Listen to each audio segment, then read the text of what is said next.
All right, 10:23 now. Holiday shopping just about fully underway, and it's a little shorter season, so many shoppers turning to websites like Amazon.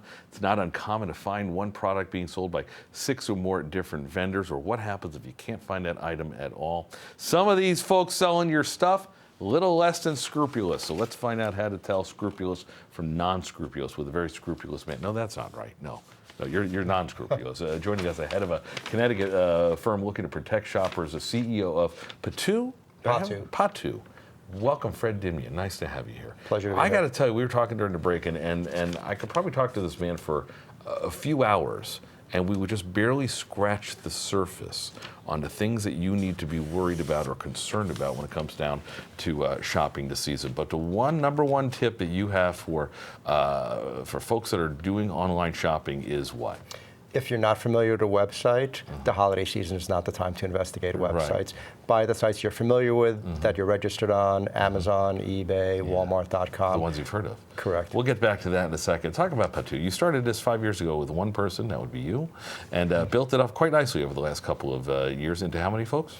60 people. We actually started with 2 people, myself and a co-founder. Don't leave him out as well. 60 people, what are they doing?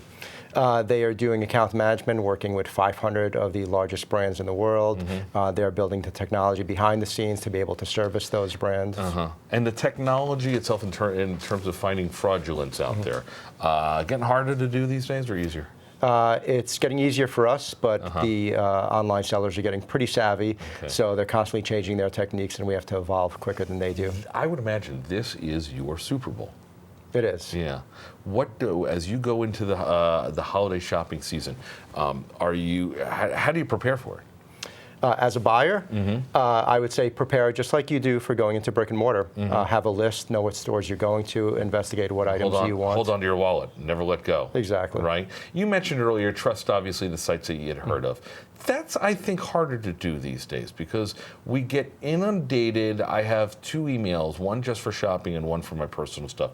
And we get inundated with these emails for deals and for items that look cool and look completely legit, but man, I've not heard of this company. What do I do? If you're not familiar with the website, do not buy on that website. Right. You may buy items that are not legitimate on major websites. That does happen, and that's what we're here for. Yeah, let's talk about that as well, because if you're shopping, say, even on the big ones, and you see that, especially Amazon, a lot of folks have Amazon Prime, but they're selling to third-party vendors. What's the risk here? 2 out of every 3 sales are made by a third-party vendor on Amazon. But the beauty of Amazon and the major websites is the return policy. So you may buy an item and maybe it's never shipped or it's not a legitimate item, but Amazon or eBay or Walmart will take care of it for you. And in terms of tips for the consumer, and we were talking this during the break, I saw something that I really thought my kids would like for the holiday. And I thought the price, I'd never heard of the website, and I thought the price was really low. And I entered that same item on the other bigger, more familiar websites, and the price was about $1,000 more for this one item. Tip? My best guess is that would not be a legitimate website. Buy from a major website, because if you do buy it from Amazon and it's not legitimate or it doesn't get shipped, at least you get your money back. As I always say, know who you're talking to and know where you're getting your information from. Do the research. It'll go a long way. Fred, again, we could talk for hours, and I don't think we'd scratch the surface. So good luck to you and your 60 coworkers, and I hope you guys get a little sleep over the next few weeks. We appreciate you coming in. Coming